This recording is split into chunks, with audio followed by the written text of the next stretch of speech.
Hello, everyone. My name is Atharva Salkar. This is Major Talk, a podcast where we talk to students and faculty about various subjects. This is Susan Thomas, a professor teaching psychology. Susan, could you please introduce yourself? Hi there. I'm Susan Thomas and I teach psychology. And I am also the faculty advisor for the Active Mind Club at Anza. Great. And today we wanted to cover a video, a PBS video, talking about stress. And I can run that video for everyone to see as well. But could you talk about Active Minds? Because I know this is a club that focuses a lot about, mental health and taking care of stress. Yeah, Active Minds is a club that was actually formed by students who were interested in promoting positive student mental health.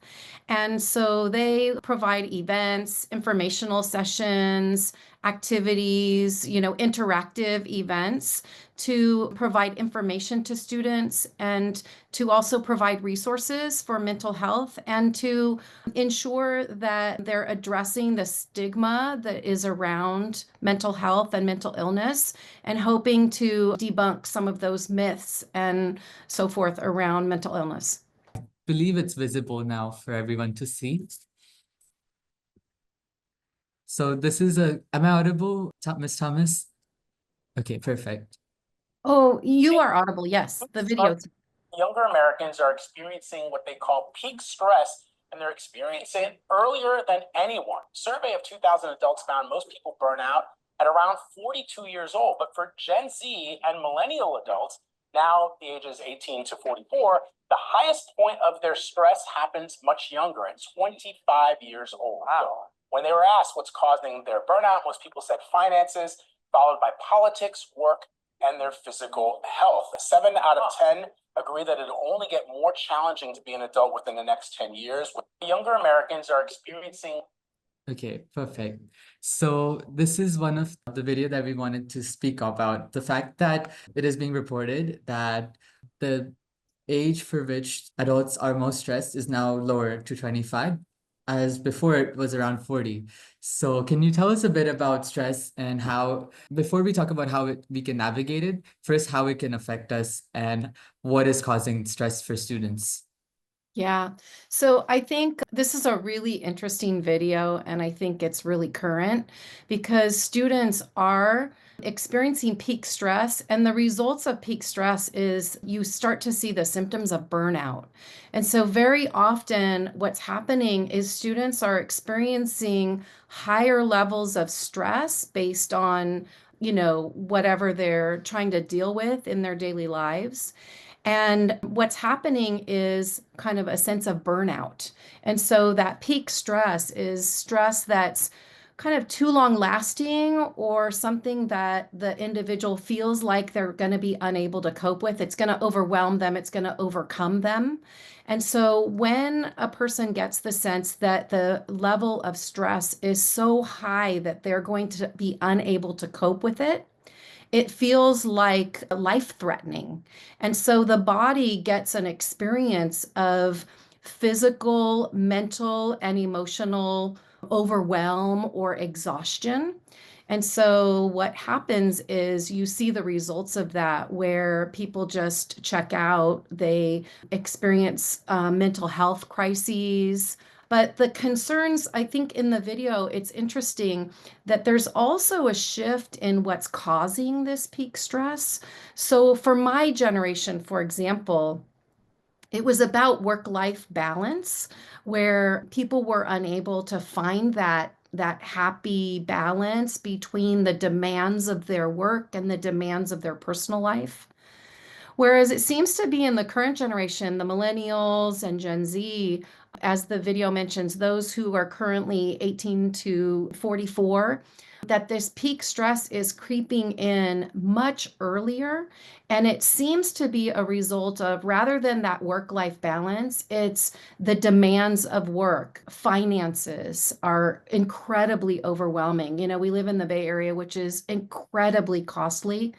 And so for students, it's very difficult not only to have that school life balance, but to have the added concerns of the requirement, very often for students to work one, two, or even more jobs to have the income to pay for the things that they want to be doing in their financial life, right? And so those demands are really putting pressure on students, as well as what I mentioned a little bit earlier, their mental health and their physical health. So students are manifesting this overwhelming stress level and they're taking it out on their body. Stress is very difficult on our bodies and on our mental capacities. And so we're seeing increases in student age population of increased mental concerns as well as health concerns, physical health concerns. Definitely. I know that when it comes to mental health, people think it's mental health and physical health are very separate, but in fact, these two are very connected. Mental health, a lot of stress can cause body reactions and fatigue. I've had many family members experience that as well, who are in their 20s. So what kind of course, you've spoken a lot about, one thing I noticed, but was that you spoke about in the previous generation had just their work-life balance to worry about, but in the current generation, the cost of living is also very high. So it's an added stress. So is there I think a solution for that would be very systematic, but to get to that, that takes a lot of work. But on an individual level, what can a person do to manage their stress and especially students? So for students, I think it would be really important. I talk with students quite a bit. In my classes, I have them complete some self-assessments as they're going through various courses that I teach. And I noticed that there are some consistent themes about what students even believe for themselves would be helpful. And so if I could name a couple of those, I think one is I think there's a tendency across the board with students to procrastinate, right? And so I think, maybe doing something to better manage your school schedule with your life schedule might be really helpful. So trying to, either participate in some anti-procrastination trainings. There are some offered through the Student Success Center. So that might be something to try to tackle the procrastination. Because if you can distribute, a good psychological concept is that if you can distribute your practice on a topic or especially something that you're learning, then you will better manage the stress that you're experiencing, right? And you'll learn better. So I think some anti-procrastination would be beneficial. A second thing that students mention a lot is time management. So instituting a planner or some kind of study schedule or something that helps you to understand time management and maybe do a better job of planning your own time.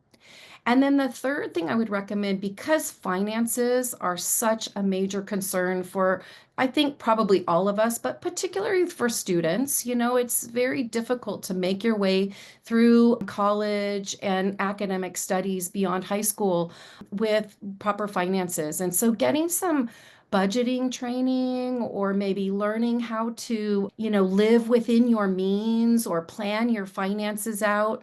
I think all of those would be really good strategies for students that would tackle some of the main concerns. So, I guess my best suggestion is, combat that procrastination, learn some really good time management skills, and then also to tackle the finances, to do some budgeting or learn about spending and start managing that a little bit better so that you live within your means. That's great. You gave very clear kind of tips for students on what aspects they should focus on, and that's really helpful. My kind of final question that I'd like to ask you is that what can the Anza offer that can help address these concerns of students? I believe you had mentioned the Student Success Center offers procrastination training like resources, as well as the Active Minds Club always has events going on Mhm. for students to engage in to reduce their stress. What else can you provide for students? So those are probably my main things that I would point towards. I know that the Student Success Center has a wide variety of topics that they cover, both academic skills and things that a student can implement in their own personal lives.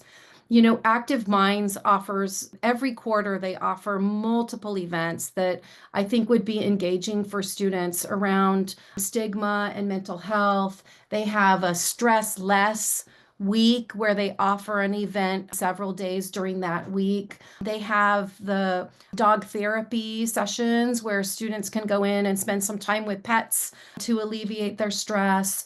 And then there's also the psychology club on campus. The psychology club offers usually an event every week of the quarter, and some of them have been related to career options and, academic requirements and work experience requirements for going into a profession of your choice. But they've also offered a self-care event. One of the best ways to deal with any stress that you're experiencing is to have a really solid support network. And so building up that sense of self-care where you can reach out to someone or you have the resources that you need to tackle the stress that just seems overwhelming and is driving you towards burnout and complete exhaustion. I think there are lots of campus resources. And of course, if you ever find yourself in the situation where you need some mental health support, the Mental Health and Wellness Center on campus is available for students with free sessions, so a limited number, but some free sessions that students can take advantage of if they're feeling this sense of overwhelm. Those are the best suggestions I That's have. great. Now that actually you mentioned about burnout, I feel like to learn more about this topic, I'd like to ask you, there's a lot of information about burnout. I've personally experienced it, but I didn't realize that I was experiencing burnout. And when it does occur, what are kind of the things that you can do to quickly like remedy it, you know?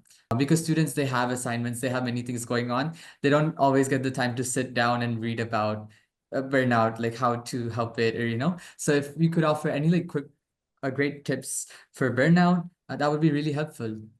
Yeah, I think that, it's kind of hard because you mentioned it. It's a little bit cyclical, right? Like you find yourself in this situation suddenly and you're feeling overwhelmed and you're feeling like you're headed for burnout, but that's just the time that you're realizing, hey, I have all of these stressors that are pushing on me and I'm not sure I'm going to be able to cope with it. So it's really, I think it's twofold, right? Is try to anticipate those times where you're going to have stressful periods, right? Like, for example, finals week is often, right, a very stressful time. It comes at the end of spring quarter in and of itself tends to be a time when students will get an experience of burnout.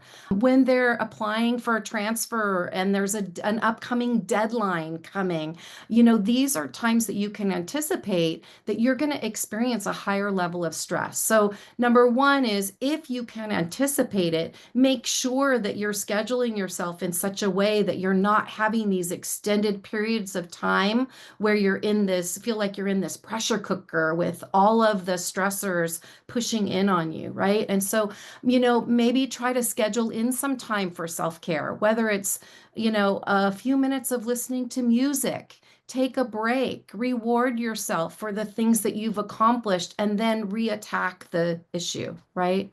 The other is if you notice that you're in burnout, like you're there, like you're ready to give up, you're just in overwhelm, there's just some really simple techniques like just taking a deep breath. Because so often we just hold our breath, like we hold it all and we think, oh, the next Very moment's going true. to be better, but it doesn't pass, right?